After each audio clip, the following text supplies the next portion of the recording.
Bonjour, aujourd'hui j'avais envie de vous parler des peurs. Je sais qu'au début du confinement j'ai déjà fait des vidéos là-dessus, mais là j'avais envie de vous parler des conséquences des peurs.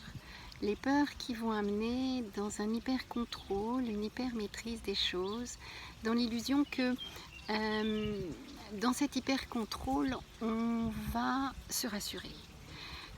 Donc on peut voir effectivement dans certaines maisons, tout est hyper bien rangé, tout est nickel, tout est propre, tout est parfait. Mais il n'y a pas de vie. Il n'y a pas de vie parce qu'en fait, dans cet hyper contrôle, eh bien, on se coupe de ce qui pourrait être la vie, ce qui nous rend vivants, c'est-à-dire la biodiversité, le mouvement, être adombré par son âme, d'être en fait sous l'effet de son âme qui, elle, nous donne vie.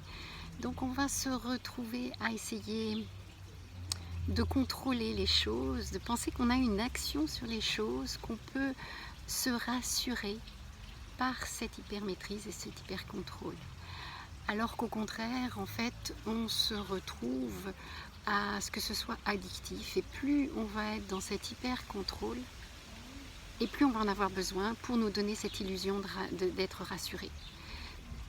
Accueillons ce qui est là, ce qui est présent, ce qui est là dans notre quotidien et qui nous rend vivants. Être dans juste l'accueil, tiens, il y a telle forme de feuille, tiens, il y a telle personne qui me dit bonjour, tiens, c'est la saison de telle ou telle chose, et on accueille ce qui est présent.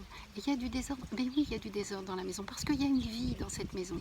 Si une maison est impeccable, c'est qu'il n'y a pas de vie, parce qu'on va essayer de contrôler pour que tout reste tel qu'on imagine que ce serait bien.